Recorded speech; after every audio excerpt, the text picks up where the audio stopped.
آج ہم ایک ایسی عظیم شخصیت کی زندگی کا اب کہہ لیں گہرائی میں جا کر جائزہ لے رہے ہیں، جن کا نام نبی اکرم صلی اللہ علیہ وسلم کی سنت یعنی آپ کے طریقے کی پیروی کے ساتھ بالکل جڑا ہوا ہے۔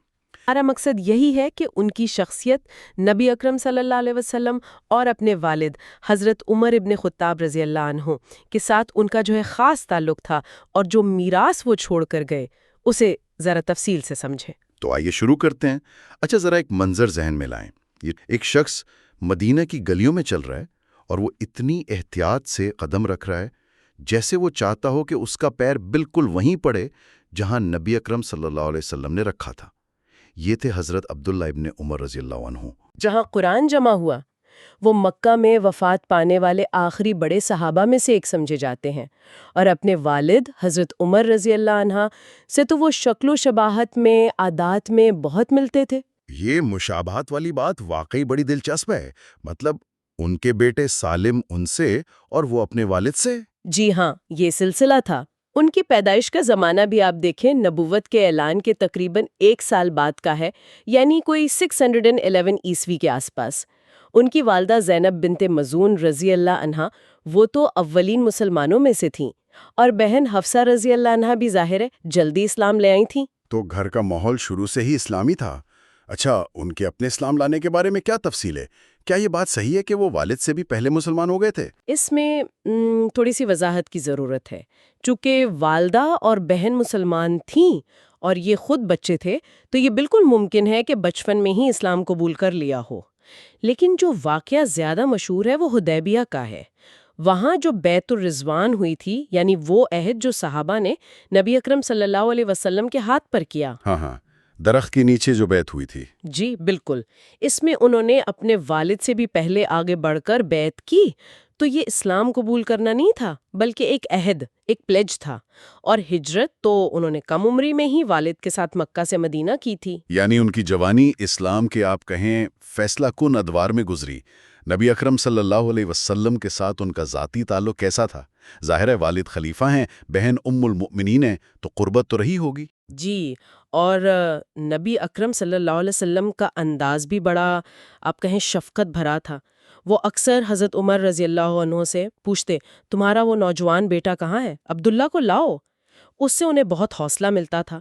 اور دیکھیں، شروع سے ہی ان میں جہاد یعنی دین کی خاطر جد و جہد اس کا بڑا شوق تھا۔ بدر میں تو عمر بہت کم تھی، احد میں 14 سال کے تھے۔ قد و قامت کی وجہ سے نبی صلی اللہ علیہ وسلم نے غور بھی کیا، مگر اجازت نہیں ملی۔ اچھا، تو اجازت کب ملی پھر؟ آخر کار جنگ خندق کے موقع پر ملی، جب وہ 15 سال کے تھے۔ اور حضرت حذیفہ رضی اللہ عنہ کی گواہی ہے کہ نبی اکرم صلی اللہ علیہ وسلم کے ارد گرد جو نوجوان تھے ان میں عبداللہ سے زیادہ منظم، زیادہ بات ماننے والا کوئی نہیں تھا۔ اور یقیناً والد اور بہن کے ذریعے تو انہیں نبی اکرم صلی اللہ علیہ وسلم کو قریب سے دیکھنے، ان کی ذاتی زندگی، ان کی عبادات کو سمجھنے کے موقع دوسروں سے زیادہ ملے ہوں گے۔ بالکل یہی وجہ ہے کہ وہ نبی اکرم صلی اللہ علیہ وسلم کی عبادات، خاص طور سے فرض نمازوں کے ساتھ جو سنتیں ہیں جنہیں سنن رواتب کہتے ہیں۔ جی، وہ مؤکدہ سنتیں۔ جی، ان کی تفصیلات وہ بہت کثرت سے بیان کرتے ہیں۔ ان سنتوں کا جو بڑا علم ہم تک پہنچا ہے وہ انہی کے ذریعے پہنچا ہے۔ اور وہ جو مشہور حدیث ہے، دنیا میں ایسے رہو جیسے تم اجنبی ہو یا مسافر، کن فی الدنیا کأنک غریب او عابر سبیل، یہ تو نبی اکرم صلی اللہ علیہ وسلم نے براہ راست انہی مخاطب کر کے فرمائی تھی، ہے نا؟ جی ہاں، نبی اکرم صلی اللہ علیہ وسلم نے ان کے کندھے پر ہاتھ رکھ کر یہ نصیحت فرمائی تھی، اور اس ایک نصیحت نے آپ دیکھیں ان کی پوری زندگی کا رخ ہی بدل دیا۔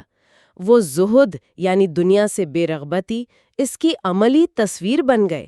وہ خود فرماتے تھے کہ جب شام ہو تو صبح کا انتظار نہ کرو، اور جب صبح ہو تو شام کا۔ اپنی صحت کو بیماری سے پہلے غنیمت جانو، اور زندگی کو موت سے پہلے۔ وہ واقعی ایک مسافر کی طرح رہے، ہر وقت آخرت کی فکر میں۔ ان میں ایک معصوم سی خواہش بھی نظر آتی ہے نبی اکرم صلی اللہ علیہ وسلم کی توجہ حاصل کرنے کی۔ وہ درخت والا واقعہ بڑا دلچسپ ہے نا؟ ہاں، جب نبی اکرم صلی اللہ علیہ وآلہ وسلم نے پوچھا کہ کون سا درخت مومن جیسا ہے، انہیں جواب معلوم تھا کہ وہ کھجور کا درخت ہے، لیکن وہاں بڑے بڑے صحابہ بیٹھے تھے تو وہ شرما گئے، بولے نہیں۔ بعد میں جب والد حضرت عمر رضی اللہ عنہ کو بتایا تو انہوں نے کہا اگر تم بول دیتے تو مجھے اتنی قیمتی چیزیں ملنے سے بھی زیادہ خوشی ہوتی۔ اس سے والد کی خواہش بھی ظاہر ہوتی ہے کہ بیٹا آگے بڑھے۔ جی بالکل۔ اچھا، ایک اور واقعہ جس نے ان کی زندگی پر بہت ہی گہرا اثر ڈالا وہ ان کا خواب تھا۔ ہاں، وہ خواب والا واقعہ، وہ کیا تھا؟ جی، انہوں نے خواب میں دیکھا کہ جیسے 2 فرشتے انہیں جہنم کے کنارے لے گئے ہیں اور وہاں انہوں نے کچھ پہچانے ہوئے چہرے بھی دیکھے جو عذاب میں تھے۔ وہ بہت گھبرا گئے اور اللہ کی پناہ مانگنے لگے۔ تو فرشتوں نے کہا ڈرو مت۔ اب یہ خواب وہ خود نبی اکرم صلی اللہ علیہ وآلہ وسلم کو سنانے سے جھجک رہے تھے، تو انہوں نے اپنی بہن حضرت حفصہ رضی اللہ عنہا سے کہا کہ وہ حضور صلی اللہ علیہ وآلہ وسلم سے اس کی تعبیر پوچھیں۔ اور نبی اکرم صلی اللہ علیہ وسلم کا جواب کتنا حکمت بھرا اور شفیق تھا۔ آپ نے فرمایا عبداللہ کیا ہی اچھا نوجوان ہے اگر وہ رات کو کچھ نماز پڑھا کرے، یعنی قیام اللیل کی طرف اشارہ۔ بالکل، تہجد کی طرف۔ اور اس کے بعد ان کے بیٹے سالم بتاتے ہیں کہ عبداللہ ابن عمر رضی اللہ عنہ نے پھر زندگی بھر رات کا بڑا حصہ عبادت میں گزارا، بہت کم سوتے تھے۔ یہ نبی اکرم صلی اللہ علیہ وسلم کا تربیت کا انداز تھا۔ دیکھیں، براہ راست تنقید نہیں کی بلکہ ایک مثبت پہلو بتا کر بہتری کی طرف توجہ دلائی۔ سبحان اللہ۔ نبی اکرم صلی اللہ علیہ وسلم کی شفقت کی ایک اور مثال وہ اونٹ والی بھی ہے نا، جب ان کا اونٹ بار بار آگے نکل جاتا تھا۔ ہاں، وہ نوجوان تھے، اونٹ بھی شوخ تھا، قابو میں نہیں آ رہا تھا، تو وہ بہت شرمندہ ہو رہے تھے۔ نبی اکرم صلی اللہ علیہ وسلم نے یہ محسوس کر لیا۔ انہوں نے حضرت عمر رضی اللہ عنہ سے وہ اونٹ خرید لیا اور پھر فوراً ہی عبداللہ کو تحفے میں دے دیا اور فرمایا لو بھائی اب یہ تمہارا ہے، جیسے چاہو استعمال کرو، تاکہ ان کی وہ جھجک، وہ شرمندگی ختم ہو جائے۔ یہ کتنی پیاری مثال ہے نوجوانوں کی نفسیات سمجھنے کی۔ دونوں چیزیں واضح ہیں۔ اب آتے ہیں اس پہلو پر جس کے لیے وہ سب سے زیادہ مشہور ہوئے، یعنی سنت کی پیروی، نبی اکرم صلی اللہ علیہ وسلم کے ہر کام کی نقل کرنا۔ کہا جاتا ہے کہ وہ اس میں انتہا تک جاتے تھے۔ یہ بالکل درست ہے۔ ان کی پیروی صرف نماز روزے تک نہیں تھی، وہ کوشش کرتے تھے کہ انہی راستوں پر چلیں جن پر نبی اکرم صلی اللہ علیہ وسلم چلے تھے، انہی جگہوں پر نماز پڑھیں جہاں آپ نے پڑھی تھی، یہاں تک کہ جیسا آپ نے پہلے ذکر کیا ان درختوں کو پانی دیتے تھے جن کے سائے میں نبی اکرم صلی اللہ علیہ وسلم کبھی بیٹھے تھے کہ کہیں وہ سوکھ نہ جائیں۔ یہ تو واقعی گہری عملی محبت کا ثبوت ہے۔ جی، ام المومنین حضرت عائشہ صدیقہ رضی اللہ عنہا نے گواہی دی کہ نبی اکرم صلی اللہ علیہ وسلم کے معاملات یعنی سنت کی پیروی میں عبداللہ ابن عمر جیسا کوئی نہیں۔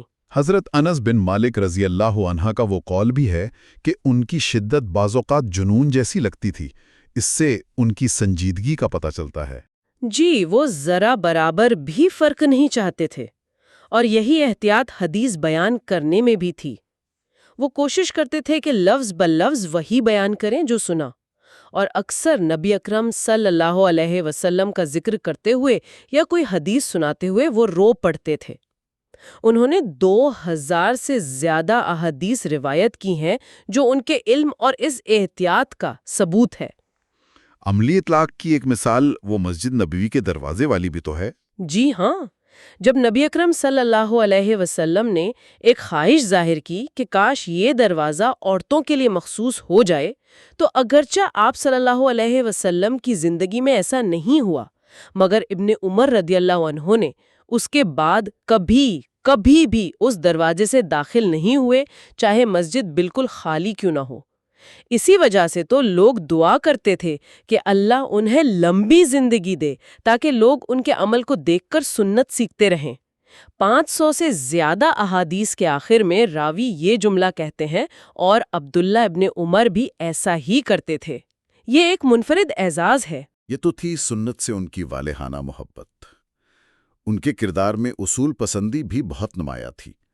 وہ والد کی بات پر بھی نبی صلی اللہ علیہ وسلم کی بات کو ترجیح دیتے۔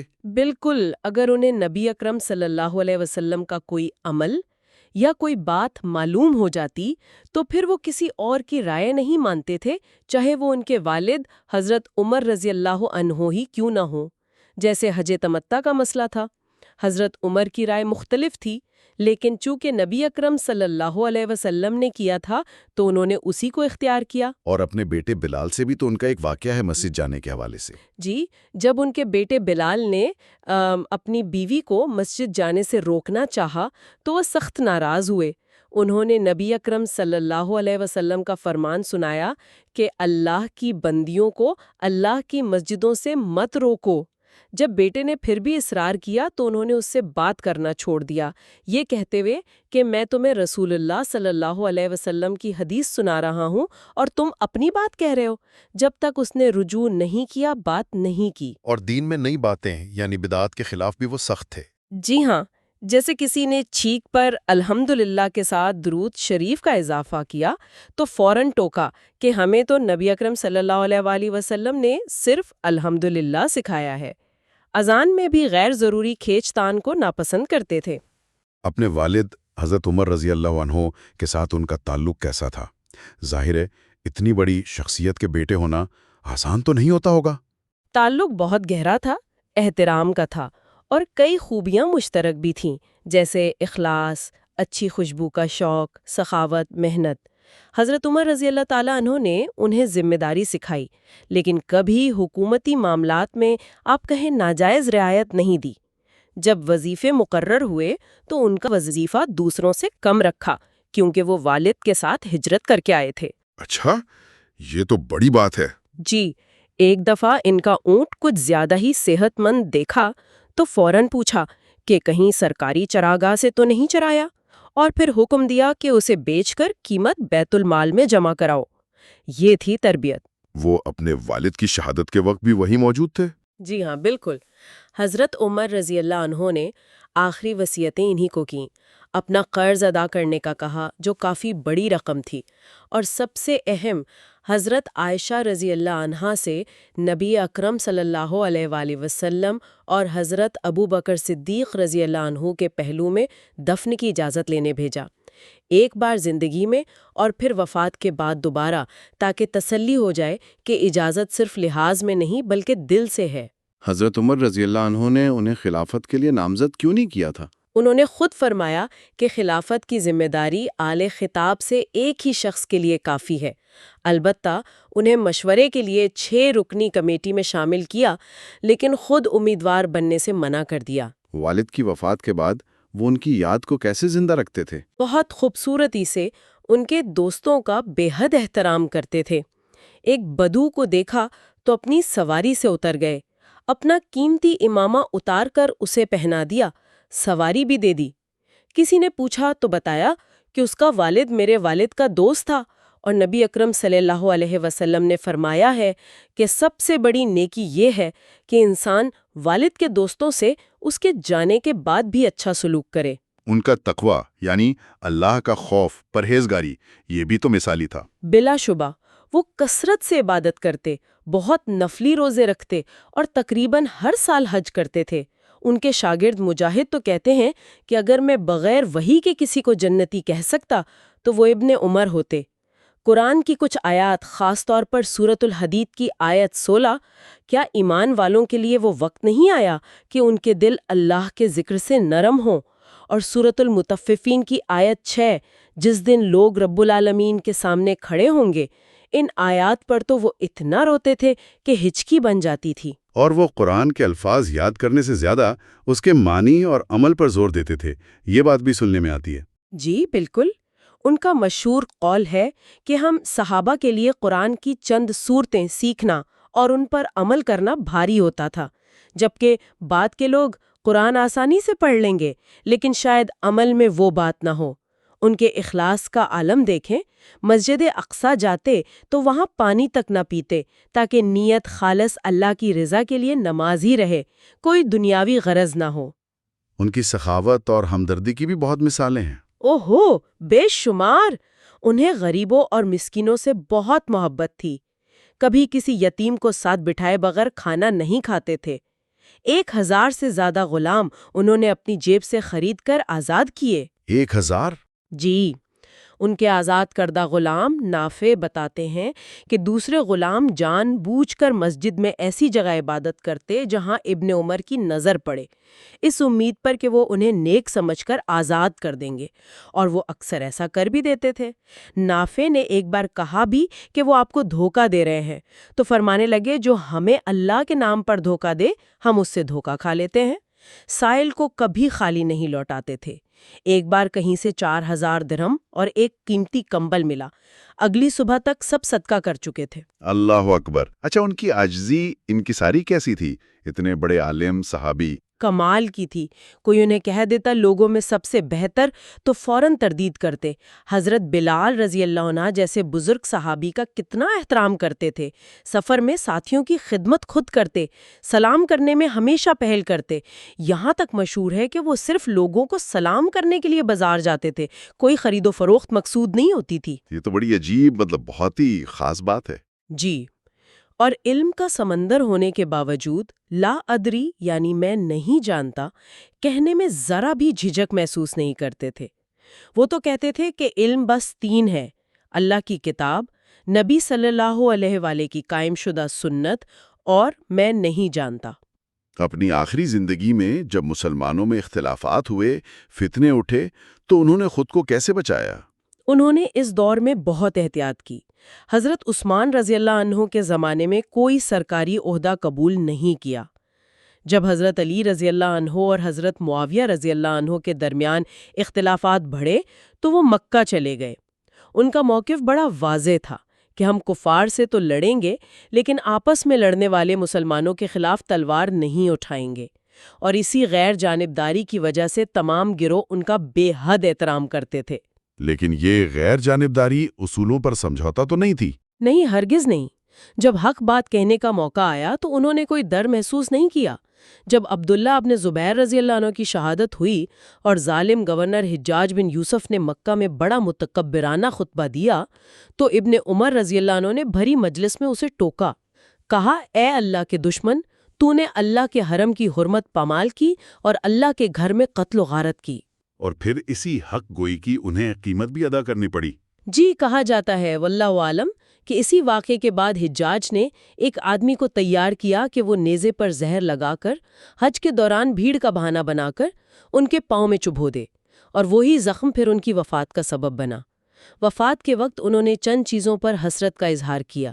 ایک تو روزے کی حالت میں دن کی شدید پیاس کی لذت، راتوں کے لمبے قیام کی حلاوت، اور تیسرا یہ کہ وہ ظالم گروہ یعنی حجاج اور اس کے ساتھیوں کے خلاف کیوں نہ لڑے جس نے ان پر زیادتی کی۔ اللہ اکبر۔ اس کی وہ جو سب سے مستند زنجیر مانی جاتی ہے، سلسلۃ الذہب، سونے کی زنجیر۔ جی، امام مالک، نافع، ابن عمر، نبی اکرم صلی اللہ علیہ وسلم۔ یہ وہی زنجیر ہے، اور یہ بھی دلچسپ ہے کہ انہوں نے اپنے بیٹوں کے نام بھی بڑے صحابہ کے نام پر رکھے تھے۔ جی ہاں، ابو بکر، بلال، سالم، اور ایک بیٹے کا نام عبداللہ، غالباً حضرت عبداللہ ابن مسعود رضی اللہ عنہ کی نسبت سے۔ تو آج کی اس گفتگو کا آپ کہیں خلاصہ کیا ہے؟ وہ کون سے اہم نکات ہیں جو حضرت عبداللہ بن عمر رضی اللہ عنہ کی زندگی سے ہمیں ملتے ہیں؟ میرے خیال میں سب سے نمایاں چیز تو سنت نبی صلی اللہ علیہ وسلم کی وہ بے مثال، وہ عملی پیروی ہے جو ان کی زندگی کا آپ کہیں مرکز و محور تھی۔ پھر ان کا وہ گہرا تقوی، وہ دنیا سے بے رغبتی جسے زہد کہتے ہیں، اپنے والد اور نبی اکرم صلی اللہ علیہ وسلم کے ساتھ ان کا وہ تعلق جو احترام، محبت اور اصولوں پر قائم تھا، اور آخر میں وہ شدید سیاسی انتشار اور فتنے کا دور، اس میں بھی اپنی دیانتداری، اپنے اصولوں کو برقرار رکھتے ہوئے انتہائی حکمت اور احتیاط سے چلنا۔ اور ہمارے سامعین کے لیے اس میں کیا پیغام ہے؟ آج ہم ان کی زندگی سے کیا سیکھ سکتے ہیں؟ بہت کچھ۔ نظم و ضبط کتنا ضروری ہے، نیت کا اخلاص، علم کو صرف جاننا نہیں بلکہ عمل میں لانا، مشکل حالات میں بھی اصولوں پر قائم رہنا، اور یہ کہ ایک فرد اگر وہ خلوص اور لگن سے دین پر چلے تو اس کے اثرات کتنے گہرے اور کتنے دیر پا ہو سکتے ہیں۔ بالکل۔ اور آخر میں ایک سوال شاید غور و فکر کے لیے چھوڑنا چاہوں گی۔ آج کے دور میں جہاں ہر طرف معلومات کی بھرمار ہے، ہر کوئی اپنی رائے دے رہا ہے، کیا حضرت عبداللہ ابن عمر رضی اللہ عنہ کی طرح چھوٹی چھوٹی خاص سنتوں پر بھی عمل کرنے کی کوشش کرنا، چاہے ہم ان جیسی کامل احتیاط نہ بھی کر پائیں، کیا یہ ہماری روزمرہ کی زندگی اور اللہ سے ہمارے تعلق کو بہتر بنا سکتا ہے؟ یا یہ کہ ان کا وہ کثرت سے میں نہیں جانتا کہنا اور ظلم سے بچنے اور لوگوں کی عزت کا احترام کرنے جیسے بنیادی اصولوں پر توجہ دینا، اس میں ہمارے لیے کیا سبق پوشیدہ ہے؟